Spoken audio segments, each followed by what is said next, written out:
15 años se ha visto, en los últimos 15 años se ha visto este descenso. Por ejemplo, para el año 1998 contabilizábamos 3.1 millones de barriles diarios de petróleo en nuestra producción. Para el año 2018, esta producción había bajado a 1.6 millones de barriles diarios y actualmente estamos por debajo de los 500.000 barriles diarios. El gas propano, que es el que se comercializa a través de las bombonas, se está produciendo únicamente en la región del norte de Monagas, mientras que en Occidente no se está produciendo. Y se estima que esta producción puede estar alrededor de los 20.000 barriles diarios. Ahora bien, según datos del censo del 2011 del Instituto Nacional de Estadísticas, a nivel nacional, de 7.141.000 viviendas contabilizadas en ese entonces, 966.000 recibían gas directo, mientras que casi 6 millones de viviendas recibían el gas por bombona. Esto representa el 82% de estos hogares venezolanos. Actualmente no tenemos datos oficiales sobre la distribución y el abastecimiento del gas a nivel nacional, por lo que los datos que les estamos mostrando acá los hemos tenido que apelar a artículos de prensa y otras publicaciones para tener información al respecto. Entonces, en tal sentido, hemos visto que apenas el 8% de estos hogares que antes recibían el gas, ahora lo están recibiendo de manera estable. Es decir, menos de 500.000 de hogares. Esto está generando una crisis muy fuerte en las familias venezolanas que afecta a todos sus integrantes, pero esta afectación es diferenciada cuando nos referimos a las mujeres o cuando nos referimos a los hombres. Esta es una situación que además se observa en todo el territorio nacional. Por ejemplo, en Caracas, en las zonas populares y en todas aquellas zonas a donde no les llega el gas directo, por tuberías se presenta la misma situación. El gas por bombona es cada vez más escaso. Por ejemplo, de cada 10 hogares, apenas 4 pueden obtenerla, no siempre con la regularidad necesaria, no siempre con la estabilidad necesaria, y además el accesarlo es cada vez más difícil. Bueno, en algunos hogares se ha optado por el uso de la electricidad para solventar la escasez del gas para cocinar. Pero esta opción no es la mejor ni es la más recomendada debido a varias razones. Por un lado, tenemos que las cocinas eléctricas calientan a partir de resistencias, por lo tanto, desde el punto de vista energético, no son para nada eficientes, mucho menos si la comparamos con el gas. Pero también tenemos que pensar que no es eficiente, pero además no es amigable con el ambiente. En otros países, en otras latitudes, la opción de cocinar de manera diaria y cotidiana con la electricidad es realmente bastante cuesta arriba. En Venezuela lo podemos hacer porque nuestras tarifas son prácticamente irrisorias. Entonces, claro, las personas optan por esta fuente energética. Pero ¿qué pasa? En las zonas populares, donde las viviendas no han sido construidas como producto de un plan organizado, las personas muchas veces se han visto obligadas a instalar todo el cableado eléctrico en sus hogares ellos mismos. Entonces, en muchos casos se ha dado que las cocinas eléctricas generan tal demanda de electricidad para poder funcionar que el sistema simplemente colapsa, se termina dañando bien sean los equipos o bien sea el propio cableado. Y esto, por supuesto, genera problemas económicos para la familia, debido a que, por supuesto, hay que reparar o incluso sustituir todos estos bienes. En algunos lugares del país incluso se ha reportado la explosión de los transformadores sobrecargados por el uso, digamos, al unísono de muchas cocinas eléctricas debido precisamente a la fuerte escasez de gas, ya que la recarga de la bombona en muchos lugares del interior puede demorar hasta 12 y 15 semanas, lo cual es realmente difícil para la cotidianidad de las personas en el país. ¿Qué es lo que pasa entonces? Este uso prolongado de las hornillas eléctricas afecta a los tomacorrientes, afecta a los mismos equipos e incluso pueden generar cortocircuitos que ponen en riesgo la seguridad del hogar. Pero no solamente eso, desde el año 2016 en Venezuela tenemos racionamiento de electricidad. Entonces, cuando las personas tratan de solventar esta crisis de energética para cocinar, para potabilizar el agua, para calentarla, aunque sea para lo que es el aseo personal, resulta que la otra fuente energética con la que también puede contar muchas veces falla, porque tenemos planes de administración de carga, pero a menudo se ha reportado que estos planes no son cumplidos a cabalidad. Por lo tanto, las personas no saben cuándo van a dejar de recibir el servicio, tampoco saben cuándo van a volver a recibirlos. Por lo tanto, hacer una planificación de las diferentes tareas para cumplir con las labores del hogar se hace cada vez más cuesta arriba. Otra opción energética que las personas han optado por usar es la leña, que es más usada en las áreas rurales y periurbanas, pero que últimamente ha tenido un poco más de protagonismo en las zonas urbanas. Pero esta opción tiene muchas limitaciones porque necesita de espacios amplios, principalmente por seguridad, pero también por ventilación, ya que el humo que todos estos fogones pueden producir pueden hacer daño a la salud respiratoria de la familia. Antes de continuar, yo quisiera hablarles rápidamente de lo que es el concepto de pobreza energética, porque esto es un concepto que en muchos países se está utilizando para medir la calidad del servicio energético, pero también para ver qué tanto realmente este servicio está prestándole a los usuarios y de qué manera, y tener una forma de verificar que las políticas, los planes y los programas energéticos son suficientes para que las personas puedan cubrir sus necesidades energéticas. Existen varios criterios para medir la pobreza energética y es así porque cada país y cada lugar tiene sus propias necesidades y sus propias características, tanto desde el punto de vista topográfico como desde el punto de vista climático, incluso desde el punto de vista cultural e incluso desde el punto de vista de las opciones energéticas locales.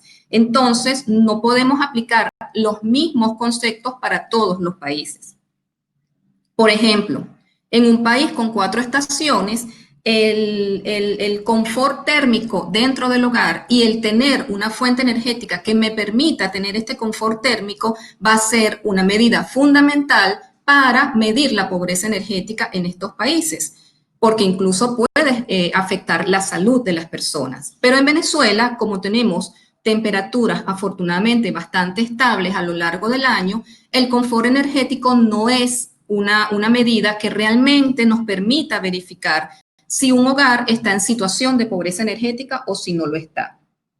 Entonces, se ha optado porque en Venezuela se utilicen otras variables y se ha propuesto que se utilice cuatro variables que son la asequibilidad del servicio, la disponibilidad de la fuente, la seguridad en el uso y la estabilidad del suministro.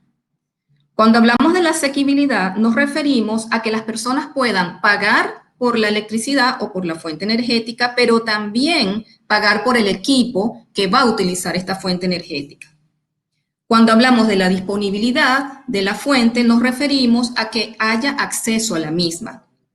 Cuando hablamos de la seguridad en el uso, nos referimos a que en el momento en que las personas están haciendo uso de esta fuente, no haya lugar a accidentes. Y sobre todo, cuando hablamos de la estabilidad del suministro, nos referimos a que este suministro sea constante, que los hogares puedan estar tranquilos porque saben que la fuente energética va a estar llegándoles de manera constante y ellos puedan disponer y utilizarla para cubrir sus necesidades energéticas. Y esa es principalmente la variable que más vamos a estar utilizando durante esta charla. Ahora bien, ¿cómo afecta la pobreza energética a las mujeres? Como todos ya saben, mujeres y hombres tenemos roles de género bien diferenciados y entonces nuestras necesidades energéticas también están bien diferenciadas. Por mandato social, somos las mujeres las principales encargadas de las labores domésticas y de cuidados de la familia, y los varones son los principales encargados del trabajo productivo. Es decir, las mujeres pasamos más tiempo en el hogar, por lo general, atendiendo las responsabilidades de género, mientras que el varón o el hombre necesita salir muchas veces del hogar a cumplir con sus tareas productivas. De hecho, muchas mujeres diseñan su trabajo remunerado o productivo para hacerlo desde sus casas y de esa manera poder seguir atendiendo sus responsabilidades domésticas. Entonces, la pregunta es, ¿qué sucede con el tiempo de las mujeres en una situación en la cual la fuente energética para cocinar, para calentar o hervir el agua, para potabilizarla, es nula, es escasa o el acceso a la misma es muy limitado? Pues las mujeres debemos ocuparnos de conseguir primero el recurso energético para luego poder cumplir con estas responsabilidades. Y además debemos ocuparnos de que su uso y su gestión sea eficiente y racional dentro del hogar. Entonces, las mujeres debemos conseguir este recurso para cumplir con nuestras responsabilidades, pero también para que el recurso esté disponible para los otros integrantes de la familia, de tal manera de que ellos puedan también utilizarlo para sus propias necesidades energéticas. Pero como hay tanta incertidumbre relacionada con respecto al suministro de esta fuente energética, es muy importante gestionarlo de la manera más eficiente y también es la mujer la que se encarga de estar pendiente de esta gestión eficiente. También se ha visto que en Venezuela las mujeres destinan aproximadamente el doble de tiempo semanal que los hombres en lo que se refiere a el cuidado de los niños y de los demás miembros del hogar. Si a eso le sumamos entonces que las mujeres tienen que dedicarse a conseguir la fuente energética, este tiempo es mucho más del doble y entonces esta escasez que genera esta pobreza energética en el hogar también implica para las mujeres pobreza de tiempo. Les quita tiempo para hacer un trabajo remunerado y por consiguiente tener autonomía económica, les quita tiempo para estudiar y por consiguiente superarse intelectual y profesionalmente e incluso les quita tiempo para un merecido descanso que es algo muy importante para la salud de todas las personas. Pero la salud también se va a ver afectada cuando en la casa se decide utilizar la leña para cocinar. Y entonces es necesario colocar un fogón en alguna parte del hogar y aparece la posibilidad de quemaduras, que puede ser la misma mujer o los niños o cualquier integrante del hogar, pero también la posibilidad de enfermedades respiratorias que comiencen a partir del uso del fogón o que ya haya una preexistente, como por ejemplo una persona asmática, que entonces empiece a tener complicaciones. Desde el punto de vista de la asequibilidad, fíjense ustedes, el 40% de los hogares en Venezuela son monomarentales. ¿Qué significa eso? Significa que es solo la madre la que tiene la responsabilidad del mantenimiento económico del hogar. Se ha visto que la escasez del gas ha impulsado la especulación con respecto al precio de la bombona, con respecto al transporte para llevar la bombona al llenadero o al centro de acopio, para luego regresarla al hogar e incluso si la mujer tiene alguna limitación física, ella va también a pagarle a alguien que le ayude a llevar esta bombona hasta su hogar. Entonces, todo esto incrementa porque va sumando en el precio que la familia, y sobre todo si es monomarental, pues este precio va a afectar aún más la economía del hogar y sigue afectando entonces la autonomía económica de la mujer, o de las mujeres, mejor dicho. Como las mujeres en Venezuela estamos conscientes de que al involucrarnos en la mejora de la calidad de vida de nuestra comunidad, también se mejora la calidad de vida de nuestros hogares, entonces hoy en día se ha visto que el 70% de las organizaciones populares están lideradas por mujeres. Esto es algo que realmente nos caracteriza, ¿ok? Entonces, las mujeres asumimos el rol comunitario, además del productivo o remunerado y del reproductivo y de los cuidados. Y esto vuelve a incidir en la pobreza de tiempo de la que ya les hablaba anteriormente. Toda esta situación, ¿en qué se traduce? Se traduce en el mantenimiento de la situación de pobreza y subordinación de las mujeres. Es decir, se traduce en que se profundicen las desigualdades de género. ¿Qué podemos hacer entonces al respecto? Pues necesitamos pensar distinto. ¿A qué me refiero o a qué nos referimos con pensar distinto? Pues nos referimos a que entonces debemos buscar otras opciones energéticas que nos ayuden a solventar esta situación crítica que tenemos planteada. ¿Ok? Una fuente energética que tenemos a nivel nacional es el sol, tanto en las zonas rurales como en las zonas urbanas. Y actualmente existe suficiente investigación y suficiente tecnología asociada al aprovechamiento de la energía solar para la cocción de los alimentos y para la deshidratación de frutas y vegetales y para el calentamiento del agua e incluso su potabilización. Lo que les vamos a presentar a continuación es una recopilación que hemos preparado pensando usar la energía solar no como un sustituto del gas, de la electricidad o de la leña, sino como una opción energética adicional a estas y que todas ellas puedan complementarizarse. Así podemos hacer una gestión más racional y más eficiente, no ya de una, sino de varias opciones energéticas locales de las cuales podemos aprovecharlos. Las soluciones que podemos desarrollar a partir de toda esta información, aplicando la creatividad que tanto nos caracteriza a los venezolanos, pues se pueden enfocar desde el punto de vista individual o desde la colectividad. Es decir, se pueden diseñar soluciones dentro del hogar como tal o puede hacerse en un área común administrada por la comunidad organizada. Les vamos a presentar ahora diferentes ideas y enfoques para que ustedes puedan ver la gran diversidad que existe, porque además diversas y únicas son nuestras situaciones en los hogares y en las comunidades. Y las soluciones que diseñemos tenemos que hacerlo a partir de un análisis situado, a partir de un análisis que tome en cuenta los recursos de los cuales cada quien dispone. Bien, a partir de ahora les dejo con mi colega Pablo Varela, que les va a hacer esta explicación. Adelante, Pablo.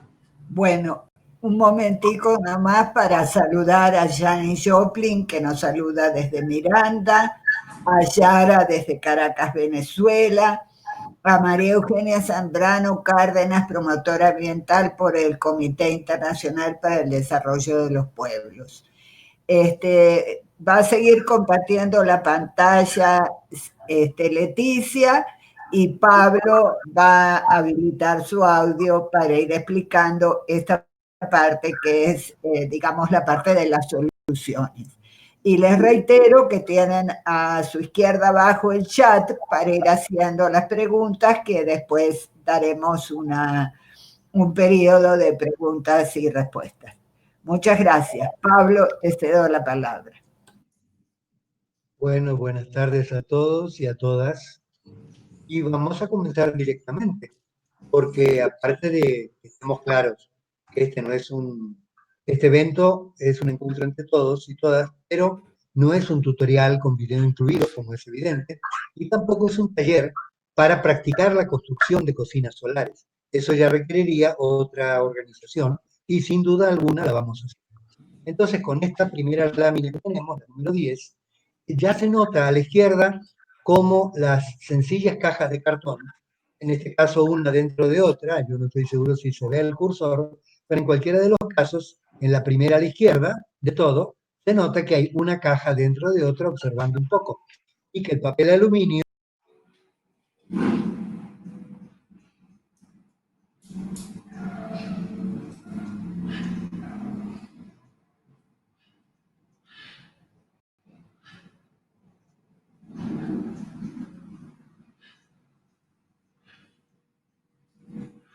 No se oye, Pablo.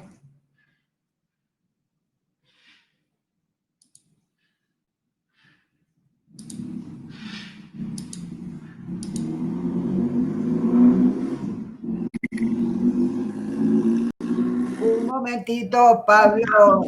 Bueno, una de las cosas que ocurren aquí, se le desconectó la computadora, pero ya vuelve, ¿no? Ya vuelve. Un momentico. Le pedimos un poquito de paciencia. Hola, Anaís. ¿Cómo estás? También bienvenida, ¿no? Ya está Pablo entrando. Voy a pedirle que se acerque un momentito.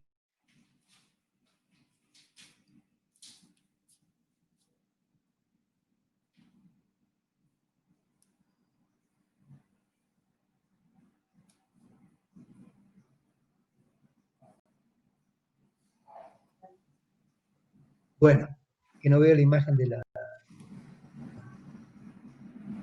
No tengo la imagen de la presentación. No sé ¿por qué?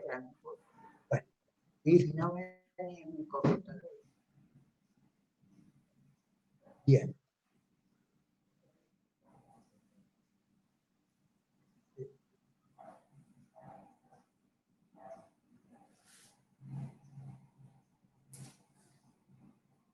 Ahora tenemos imagen de la presentación, que es lo que estábamos esperando. Entonces vamos a pasar rápidamente por esta lámina, solamente notando que hacia la parte, hacia abajo, a la derecha, se notan diferentes tamaños de las mismas cajas de cartón. En todas se nota una superficie transparente, debajo de la cual hay una olla. Y también se nota una tapa que permite reforzar el reflejo y aumentar la cantidad de rayos solares.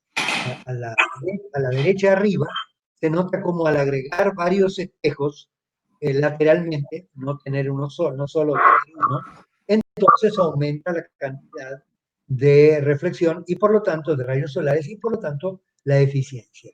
Vamos a la lámina siguiente, la 11. En esta lámina, en cambio, vemos las cocinas de concentración, o sea, como se les dice rápidamente, parabólicas. La idea es que en ellas, y a la izquierda están, las dos tienen la olla, pero a la derecha vemos la olla destapada y una mujer, una persona, justamente operando, eh, sacando o colocando dentro de la olla, o sea, en plena acción. En este caso, la concentración de los rayos en el foco, que es donde justamente está colocada la olla. Según el diámetro y según la curvatura de la parabólica, la parábola misma, es que se tiene una diferente concentración y por supuesto una mayor capacidad. Vamos a la siguiente. Ahora bien, es claro ya que las cocinas solares son, según el tipo de acumulación, o sea, las de caja, o las de concentración, que son las parabólicas, porque concentran en el foco. En esta lámina tenemos varios ejemplos de cocinas parabólicas. A la derecha arriba tenemos precisamente una cocina parabólica con el esquema de cómo los rayos solares que llegan en forma paralela, sin embargo, al chocar con la superficie curva de la parábola, del espejo, se concentran en el foco, que es donde está colgando, se nota la olla. Bien, entonces, en cambio, hacia la parte de abajo vemos como el ingenio a que se refería Leticia, bueno, no solamente latino en este caso, permite que se guinde o se cuelgue de una manera muy astuta, muy ligera, una olla para que justo le dé el foco. Eso permite, por supuesto, manejarse de otra manera. Y el último detalle, que a la izquierda abajo tenemos una cocina parabólica muy casera, que también, aunque son más difíciles de elaborar, también pueden ser caseros. Las, las cocinas solares estas pueden ser hechas con un simple paraguas y se llaman así, cocinas solares de paraguas. Vamos a ver la siguiente. Bueno, en cambio, por fin aquí tenemos una comparación en esta tabla, de acuerdo a una serie de características que están enlistadas a la izquierda, acerca de cómo son las de una y otra, las de acumulación y las de concentración. Y creo que como cada quien la puede ver, nosotros mientras tanto podemos ir viendo la lámina siguiente, porque tenemos una gran densidad de imágenes. Esta en particular se refiere a la mecánica de las cocinas solares de caja o de cartón, ¿no? Puede ser de madera también.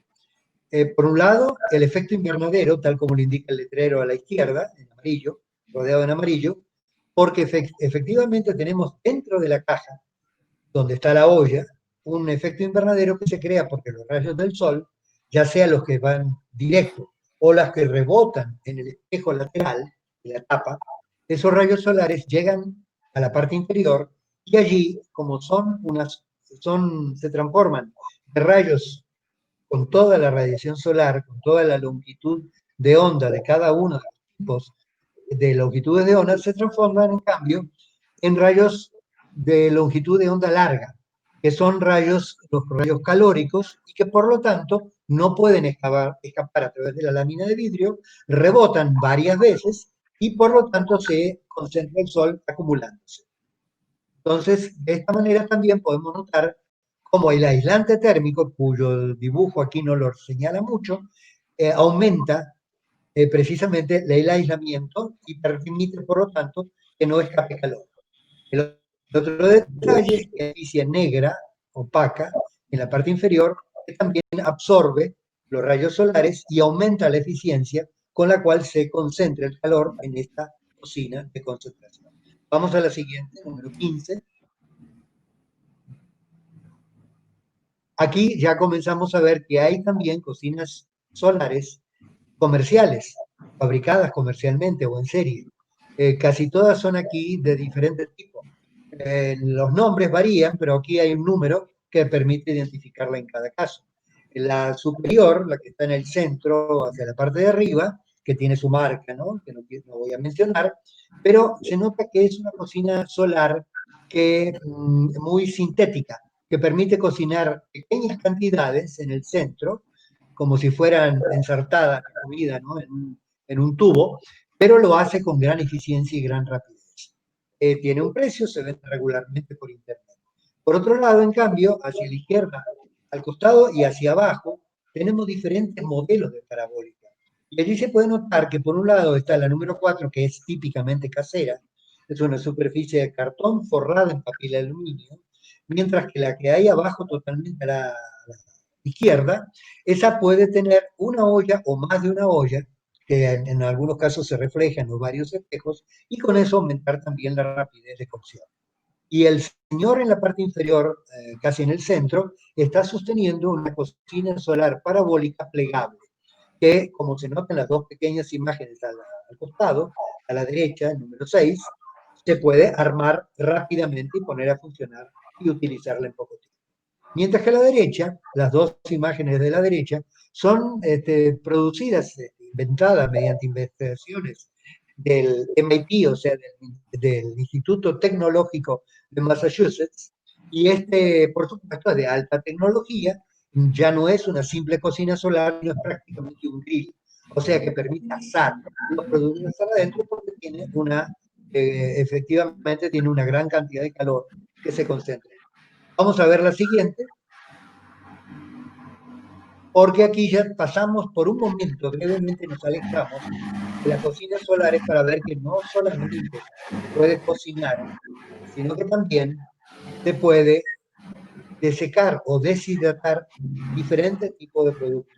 Aclarando que incluso se pueden deshidratar bloques para construcción o ladrillos u otros materiales, pero que aquí no se muestran, porque estamos mostrando solamente una pequeña parte de toda la enorme gama y variedad que hay, no solo de cocinas solares, sino de deshidratadores y secadores.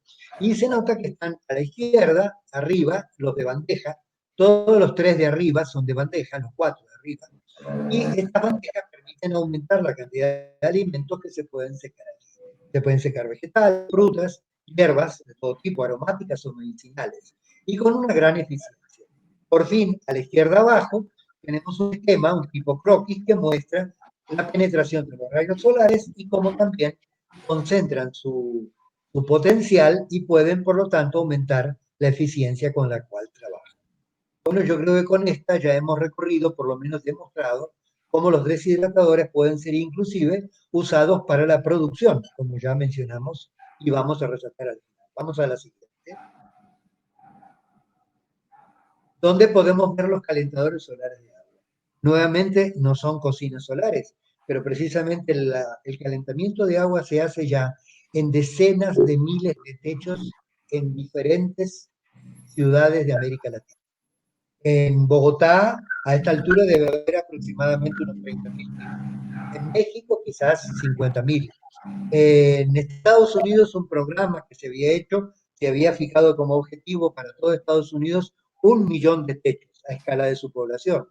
Pero en Venezuela, la ciudad pionera es Mérida, donde hay dos grupos de trabajo que constantemente se han mantenido en el tiempo, pese a todas las dificultades, y que han llegado a producir en una humilde serie semi-industrial algunos de estos calentadores solares de agua, de los cuales tenemos, por supuesto, aquí a la izquierda algo producido industrialmente, pero que evidentemente puede ser hecho en forma bastante casera también, como la pequeña imagen que tenemos arriba a la derecha, que es donde dice al lado del diagrama de un calentador solar de agua. Entonces yo creo que con el diagrama también se pueden ver los diferentes componentes que este tiene y cómo actúa concretamente cuando se trata de lograr el objetivo. No podemos dejar de mencionar que nuestra maternidad Concepción Palacios en Caracas, que aún es probablemente la mayor de América Latina, lo fue al menos, en la maternidad se instaló pioneramente un sistema híbrido que rescataba parte del calor emitido por el aire acondicionado, los poderosos equipos de aire acondicionado, pero lo sumaba al calor de calentadores solares de agua, en un 70% Pablo, uno y 30% el otro. perdón. Sigues conectado, Pablo, porque hay personas que dicen que no oyen. Quizás si hablas Ya, un poquito más duro. voy a tratar de hablar más duro, pero no estoy seguro si ese es el motivo. Bien, entonces el calentador, el sistema solar híbrido de la maternidad Concepción Palacios, en su momento, lamentablemente ya no existe, fue instalado hace unos cuantos años, llegó a calentar entre 50 y 80.000 litros diarios de agua a una temperatura moderada que permitía, al mezclarla con agua fría, tener la temperatura necesaria para la higiene, para lavar, para esterilizar materiales, por lo menos para entibiarlos antes de la esterilización, y por supuesto para todas las labores necesarias como bañarse y otras que están necesarias en una maternidad. Es decir, que se trata de sistemas que pueden llegar a tener un tamaño realmente grande. Vamos a la siguiente lámina para que no nos retrasemos. Bien, aquí es para mostrar que también se puede potabilizar agua. Rodeando la imagen central, digamos, arriba, que se coló de contrabando, porque es un sistema pequeño aerogenerador, que sin embargo permite condensar el agua del aire, el agua contenida en el aire, condensarla y obtenerla por precipitación, y de esta manera exprimir o ordeñar agua del aire. Pero esta originalidad que la que quisimos mostrar también no es solar. En cambio, todas las que están alrededor sí lo son. Algunas de alta sofisticación, como el bidón de Solvaten, que es en parte tecnología alemana. Luego un generador solar de vapor, que tiene una alta eficiencia, aunque sea pequeño. Un depurador solar casero de agua, mientras tanto, a la derecha. O sea, en una palabra, que hay varios sistemas de potabilización, y pido disculpas por no mostrar, porque no tenemos espacio para tantas láminas y tantas imágenes, ya verán que hay un máximo aquí, pero en realidad hay sistemas solares de potabilización que son muy económicos, muy sencillos y bastante, digamos, de baja eficiencia, pero más que suficiente para la necesaria en un hogar. Y estamos a la orden, por supuesto, como en todo lo demás, para, digamos, intercambiar o poner a disposición cualquier otra imagen y cualquier otra información. Vamos a la siguiente. Y en esta podemos ver, aunque como dije, no es un curso sobre cómo fabricar las cocinas solares caseras con cajas de cartón, sin embargo vemos que hay diferentes etapas, bases, y son que están en la parte de abajo, en la parte inferior, aunque no están reflejadas todas, están sintetizadas. En una palabra, una caja se mete dentro de la otra, se le pone el revestimiento con papel aluminio, se le doblan las solapas de tal manera que pueda, digamos, armarse como una unidad, y luego se le coloca una tapa, una parte de la cual se recorta, se le forra el papel aluminio, y se tiene el modelo final, como vemos en la parte de arriba. Esto es para mostrar también que hay diferentes tamaños de ellos. Así que esta es la forma más sencilla. Sin embargo, quiero mencionar aquí que hay diferentes tipos de cajas de cartón que se utilizan. Cajas de zapatos, cajas de pizza, cajas de cereal. En una palabra, la inventiva es infinita en este terreno y por supuesto todas ellas son de un costo mínimo. Vamos a la siguiente, por favor. Bueno, aquí ya estamos llegando al final y por lo tanto hay algunas cosas más que es necesario que yo les mencione aquí antes de terminar. En primer lugar, que aunque no importa el tipo de cocina solar que se utilice, hay algo que ninguna cocina solar ni ningún equipo solar, un inconveniente que no puede superar, y es que no haya sol. Por eso, cuando llueve o cuando es de noche, evidentemente los equipos estos no funcionan. Pero también es cierto que las cocinas solares de acumulación, o sea, las más humildes, por ejemplo, las de caja de cartón, pueden funcionar con la irradiación solar directa, o sea, los rayos solares que caen en forma directa del sol, o los que atraviesan las nubes y se dispersan. Se llama radiación solar difusa. Y lo interesante es que la radiación directa más la difusa pueden llegar a tener casi la misma eficiencia en acumular calor, precisamente porque la acumulación de calor es el proceso más favorable cuando se producen transformaciones de energía. Y en este caso, entonces, las cocinas de acumulación son aquellas que tienen una eficiencia mayor. Por otra parte, hay que aclarar que además de las comerciales, no importa el tipo de cocina solar de que se trate, transforma a los consumidores, es decir, a todos nosotros, que estamos acostumbrados a consumir energía como consumimos cualquier producto o cualquier servicio, en lugar de ser solamente consumidores, como pasamos a producir o obtener energía, entonces pasamos a hacer algo raro, pero que cada vez hay más cantidad en el mundo y pronto seremos, ojalá todos, que es prosumidores. O sea, gente que produce lo que va a consumir o lo que va a utilizar.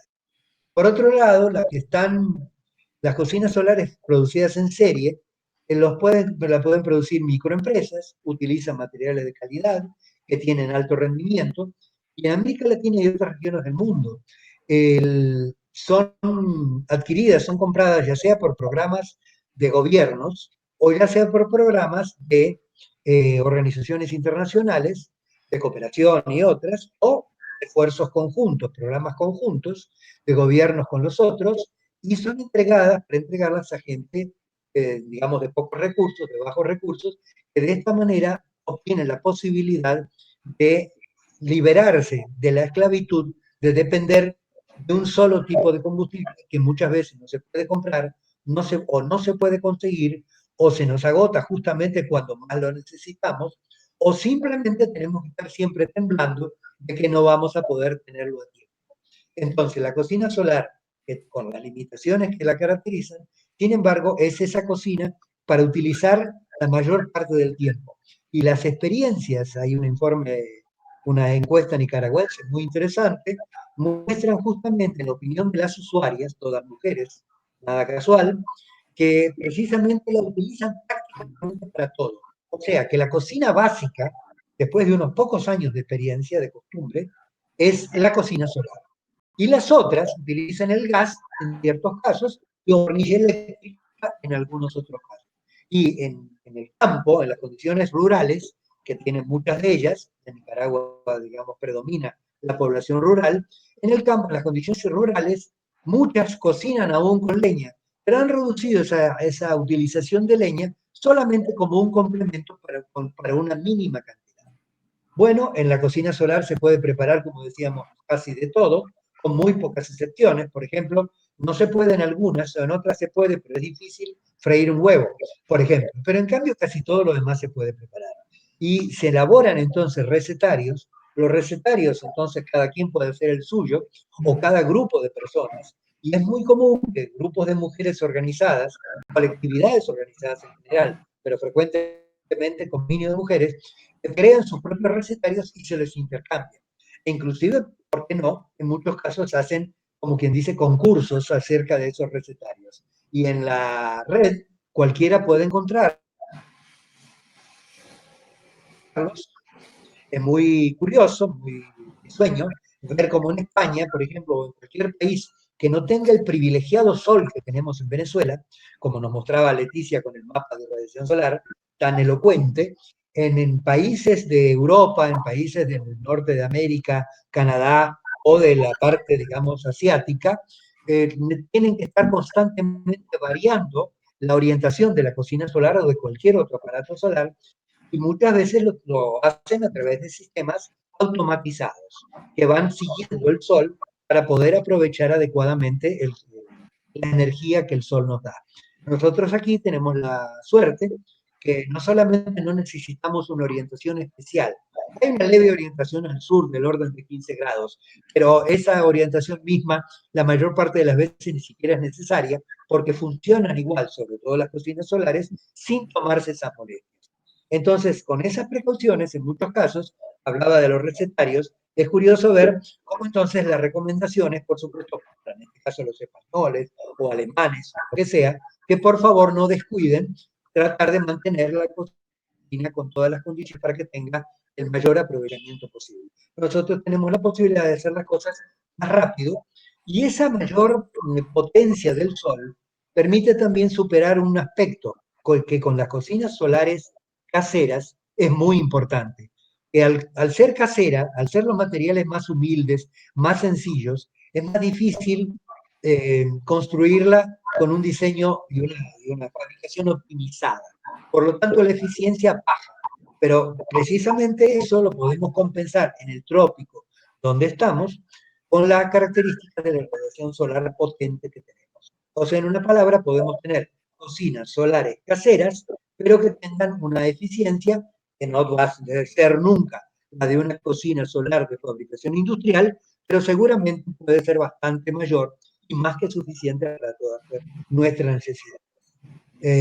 Hay un dato que mencionaba Leticia, yo quiero reforzar este punto, y es que las cocinas solares en promedio permite ahorrar, según comentarios e informaciones de muchas encuestas realizadas hace bastante tiempo, entre un 40 y más de un 70% del gas licuado de bombona cuando se compara en un caso con el otro.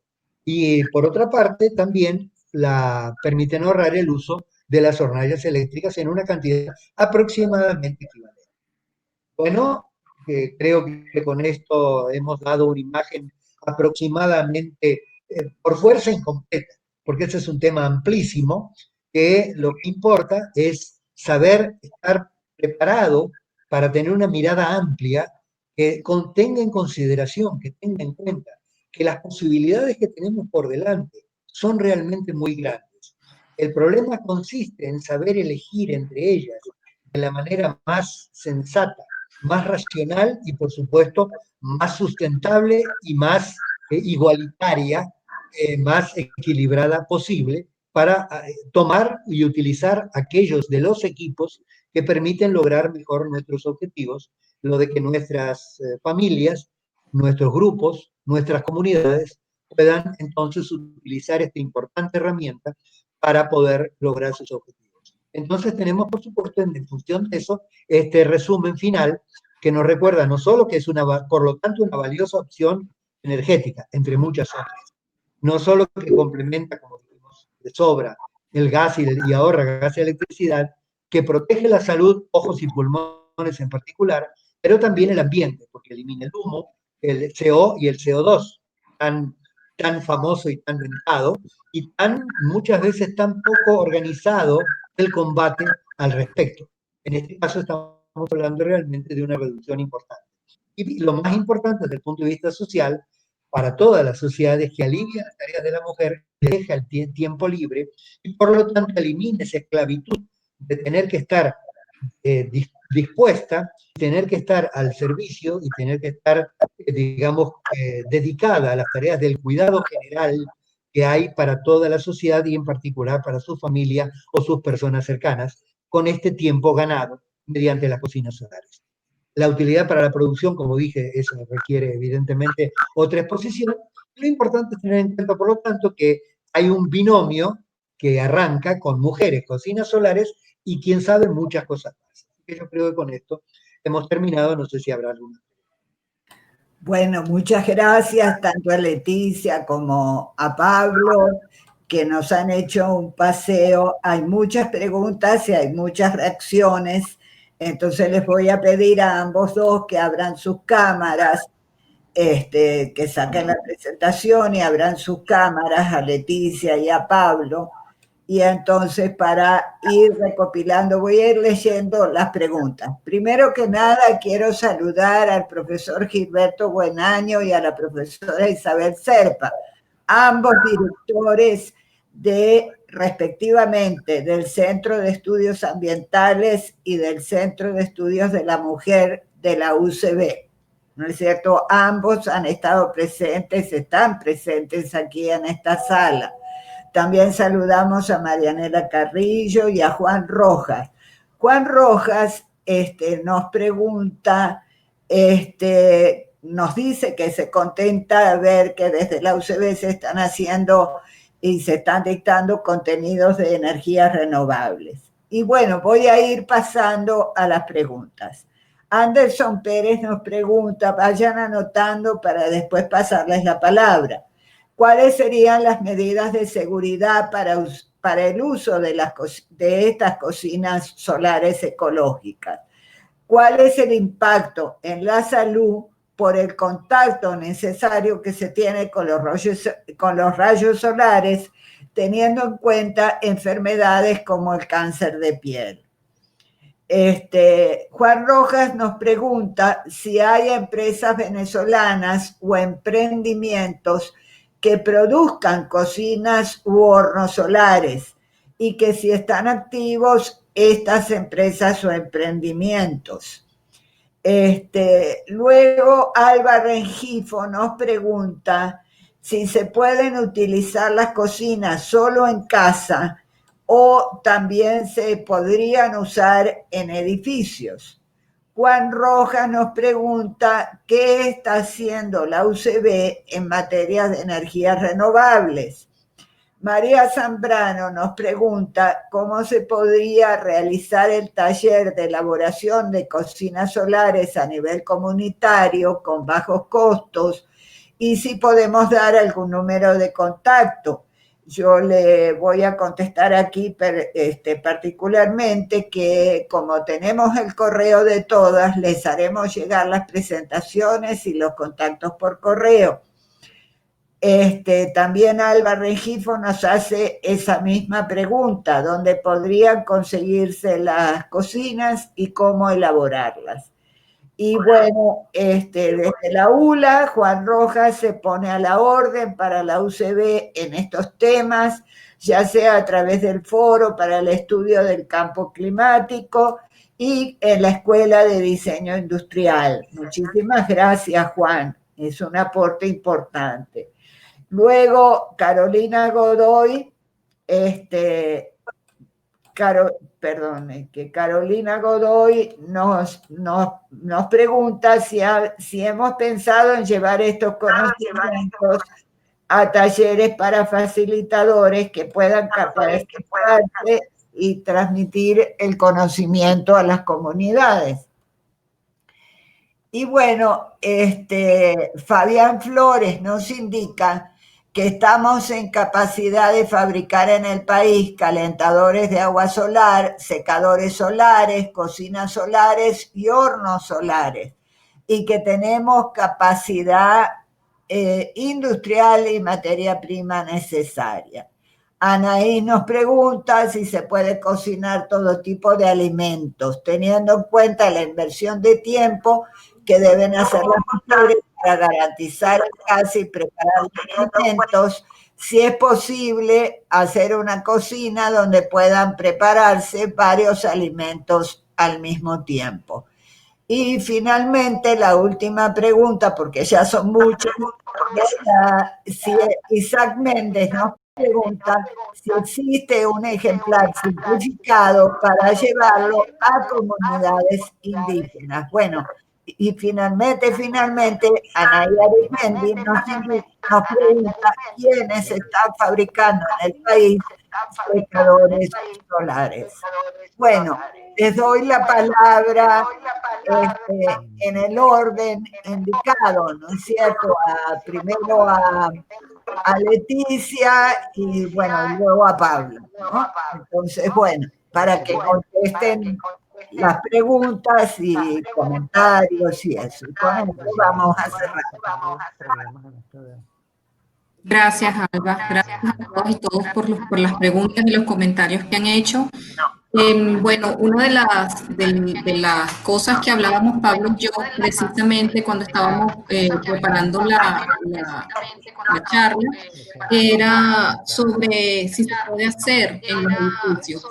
Entonces, bueno, estábamos teniendo varias eh, eh, consideraciones con respecto a qué tan posible era hacerlo desde el balcón de los diferentes viviendas y qué tanto podría llegar el sol, ¿sí? A través de la ventana. Por supuesto, esto, como les decía Pablo, siempre la radiación difusa va a ser importante, pero si se quiere aprovechar también la directa, pues eso también va a depender de la orientación que tenga las ventanas de ese edificio. Hay algunos edificios cuyos balcones están orientados este-oeste, por lo tanto va a ser más factible aprovechar las horas del día para esta radiación directa, mientras que los que estén orientados hacia el norte o hacia el sur van a tener que aprovechar principalmente esta difusa.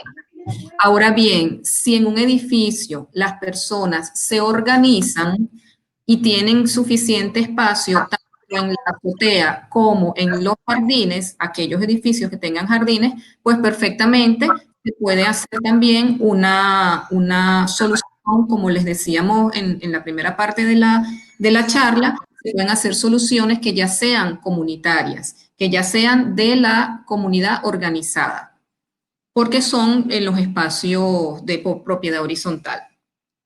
Con respecto a las preguntas de los talleres para elaboración de cocinas solares o bien sea los talleres para preparar facilitadores, pues bueno, por supuesto que se pueden diseñar dependiendo de las necesidades y de los recursos de cada caso. Eso podríamos conversarlo más posteriormente, como Alba les va a hacer llegar la presentación, allí van a tener los contactos y vamos a poder planificarlo mejor. Pero por supuesto que sí. Con respecto a los emprendimientos en cocinas solares en Venezuela, sé que en el pasado la Fundación Polar lo hizo principalmente con hornos solares. No sé si actualmente se siguen adelantando esto, pero sé que se lograron formar incluso a varias mujeres para que ellas construyeran esas cocinas, esos hornos, y a la vez ayudaran, enseñaran a otras mujeres a construirlos ellas también.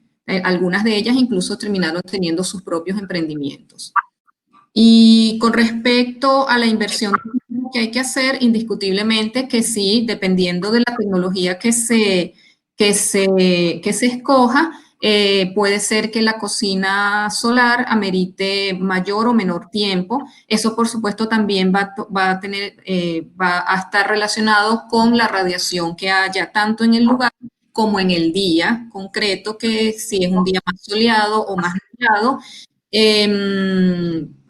Por eso les decíamos, no es una opción para sustituir a las otras opciones energéticas, es una opción para complementar. En algunas ocasiones va a ser mucho más eficiente que en otras. Y también es importante, como les decíamos, pensar distinto. Es decir, muchas veces tenemos una forma de razonar y de gestionar nuestro tiempo y de ser eficientes, porque cuando no recuerdo la compañera que hizo esta pregunta, pero me sentí muy identificada con ella porque vi que ella lo que está viendo es la eficiencia, ¿no? Para poder ser más rápidas en la cocina. Y bueno, como les digo, dependiendo de la tecnología que se vaya a utilizar, podría ser más eficiente o no en el tiempo. Con respecto a poner varias hornillas a la vez, pues, tendríamos que colocar en algunas que son de cajas, se podrían colocar de repente 2 ollas, pero cuando son parabólicas, pues tendría que ser una por cada parábola. Pablo, si quieres continuar.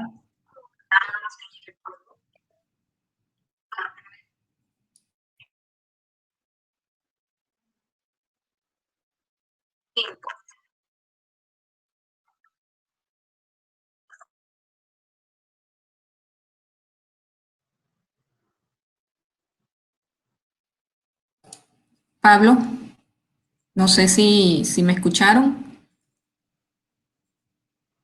Recoger el guante Sí, de la afirmación lanzada por Fabián en Flores. este caso te Cuando, hablando de, ¿aló? ¿Sí?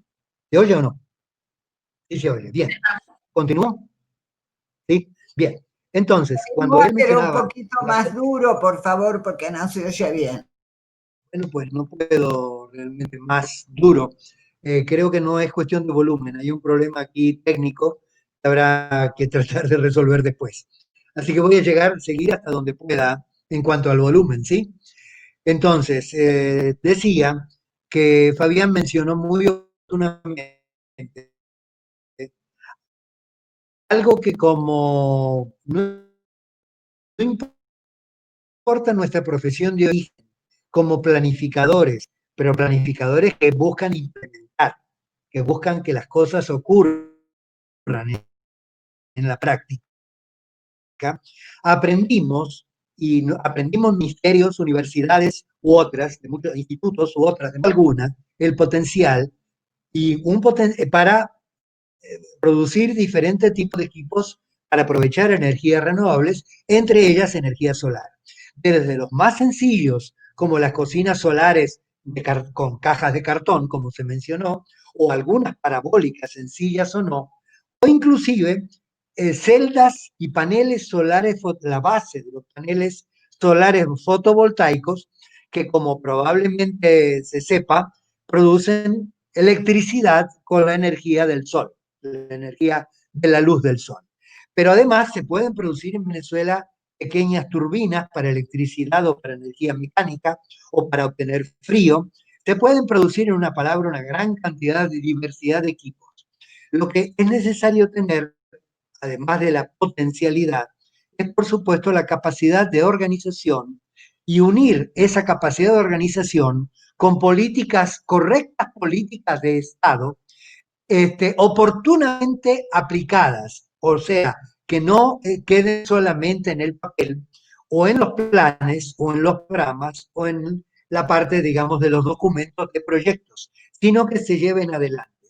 Para eso, también aprendimos como profesionales, tratando de ser técnicos y no tecnócratas, aprendimos también que lo mejor es tener, como decíamos, una madrina. ¿Y quién es la madrina? Porque la madrina es la que, más que el padrino, da la pata en la tradición criolla, es la madrina que se asegura que el niño crezca bien y que crezca seguro de sí mismo. Bueno, también para que ocurran las cosas es necesario una madrina que es la comunidad, que es el grupo de gente que necesita, que tiene la necesidad y que cuando se involucra hace que las cosas ocurran. No en todos los casos, porque la perfección no existe, pero en muchos casos. Y entonces esto que aprendimos se trata de trasladarlo a la práctica cotidiana, cosa que por supuesto en cada momento